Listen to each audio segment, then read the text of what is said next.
स्वागत है आप सबका एक और नए वीडियो में। प्यारे बच्चों, आज हम यहाँ पर कक्षा 9वीं 10वीं 11वीं और 12वीं के हिंदी विषय के पेपर में आने वाले वेरी मोस्ट आईएमपी निबंध को देखने वाले हैं, जो कि है प्यारे बच्चों आपका पर्यावरण प्रदूषण के ऊपर। जी हाँ प्यारे बच्चों, आप चाहे कक्षा 9वीं में पढ़ते हो, 10वीं में पढ़ते हो, 11वीं में या फिर 12वीं में पढ़ते हो, आपके पेपर में पर्यावरण प्रदूषण के ऊपर निबंध जरूर पूछा जाता है। तो इसलिए प्यारे बच्चों, आप लोग यहाँ से इस निबंध को अच्छी प्रकार से याद करके जरूर जाना, क्योंकि देखो यहाँ पर मैं आप सबको ऐसा बिल्कुल सरल तरीके से निबंध बताऊंगा जो कि 100% आपके पेपर में परीक्षाओं में पूछा जाएगा। इसलिए प्यारे बच्चों, आप लोग यहाँ से इस निबंध को अच्छी प्रकार से तैयार करके जाना, ताकि आप सब लोग अपनी परीक्षाओं में इसको लिखकर टॉप कर सकें। तो देखो प्यारे बच्चों, निबंध लिखने से पहले सबसे पहले आपको रूपरेखा लिख लेनी चाहिए। रूपरेखा में आपको क्या करना होगा, वही सारे पॉइंट लिख देने हैं जिनकी अपन ने यहाँ पर डिटेल लिख दी है।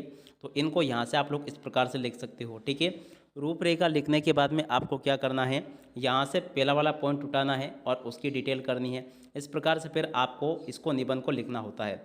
यहाँ पर प्यारे बच्चों, जो निबंध मैंने आपको बताया ना, बिल्कुल ही एकदम सरल निबंध है। आपने अगर इस निबंध को अच्छे से तैयार कर लिया ना, 100% आपके पेपर में आपको नंबर मिलेंगे, क्योंकि देखो यहाँ पर मैं आपको बिल्कुल एकदम सरल तरीके से निबंध बता रहा हूँ।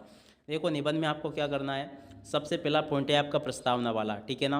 प्रस्तावना वाले पॉइंट को आप लोग यहाँ से अच्छे से याद करके जाना। ये रहा आपका प्रस्तावना वाला पॉइंट, इसको आप लोग देख लें और पूरा का पूरा याद कर लेना।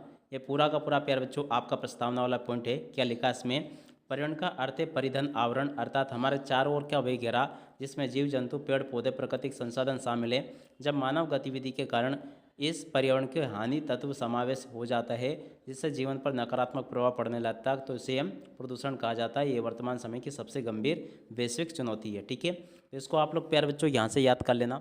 100% आपके पेपर में ये निबंध जरूर आएगा। और उसके बाद में देखो प्यारे बच्चों, यहाँ से अब आपको आगे याद करना है प्रदूषण के प्रकार। देखो प्रदूषण के प्रकार क्या क्या है, जैसे कि वायु प्रदूषण है, जल प्रदूषण है, ध्वनि प्रदूषण है और मृदा प्रदूषण है, ठीक है ना।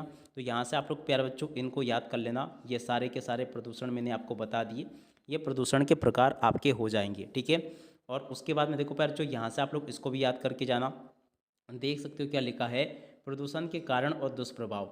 देखो प्यारे बच्चों, प्रदूषण के कारण और दुष्प्रभाव कैसे आपको याद करने हैं। देख सकते हो प्यारे बच्चों, ये पूरा का पूरा आपको प्रदूषण के कारण और दुष्प्रभाव दिए गए हैं, तो इनको आप लोग देख लें अच्छे से और पूरा का पूरा इसको याद कर लेना। ये भी आपका तीसरा पॉइंट होगा, ठीक है। तो इसको भी आप लोग प्यारे बच्चों अच्छे से याद कर लेना। और उसके बाद में देखो यहाँ पर आपका पॉइंट लिखा है, देख सकते हो आप लोग क्या लिखा है, प्रदूषण नियंत्रण के उपाय। देखो प्यारे बच्चों, प्रदूषण नियंत्रण के उपाय, इसको आप लोग यहाँ से याद कर लेना। ये लिखा है प्यारे बच्चों पूरा का पूरा आपका निबंध, ठीक है ना। तो ऐसे आप लोग याद कर लेना। प्रदूषण नियंत्रण के उपाय वाला पॉइंट ये लिखा है। और पांचवा पॉइंट जिसमें कि लिखा है उपसंहार। उपसंहार वाले पॉइंट को बिल्कुल आपको लिख कर आना चाहिए। ये आपका लास्ट वाला पॉइंट होता है, ठीक है ना, उपसंहार। और पहला वाला पॉइंट होता है आपका प्रस्तावना, ठीक है ना। तो एकदम सरल तरीके से प्यारे बच्चों मेरे द्वारा ये आपको निबंध बता दिया गया है। एक भी निबंध में से प्यारे बच्चों यहाँ से आपके क्वेश्चन नहीं छूटेंगे, जैसा कि मैंने आपको बताया। 100% प्यारे बच्चों ये आपको मैंने ऐसा निबंध बताया जो कि पूरा का पूरा आपके पेपर में परीक्षा में पूछा जाएगा। आप लोग इन 3 पॉइंट को अच्छे से याद जरूर कर लेना। बाकी 2 के ऊपर वाले जो पॉइंट दे रखे ना, वो तो फिर आपको आसानी से याद हो जाएंगे। कैसे, देखो प्रदूषण के कारण क्या क्या है, जनसंख्या में तीव्र वृद्धि, औद्योगिकरण, शहरीकरण और प्राकृतिक संसाधनों का अंधाधुंध प्रदूषण के मुख्य कारण हैं। प्रदूषण के कारण मनुष्य गंभीर बीमारियों जैसे श्वास, दमा रोग, कैंसर आदि से प्रभावित हो रहा है, ठीक है। आप सब लोगों को पता है कि अभी दिल्ली में क्या हालत हो रही है, दिल्ली में किस तरह से प्रदूषण बढ़ चुका है। आपने इस टाइप के वीडियो भी देखे होंगे, ठीक है। इसके बाद में देखो प्रदूषण नियंत्रण के उपाय क्या क्या है।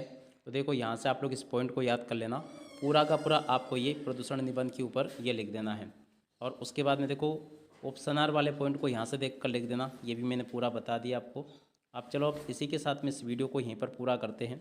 नमस्कार, जय हिंद, जय भारत।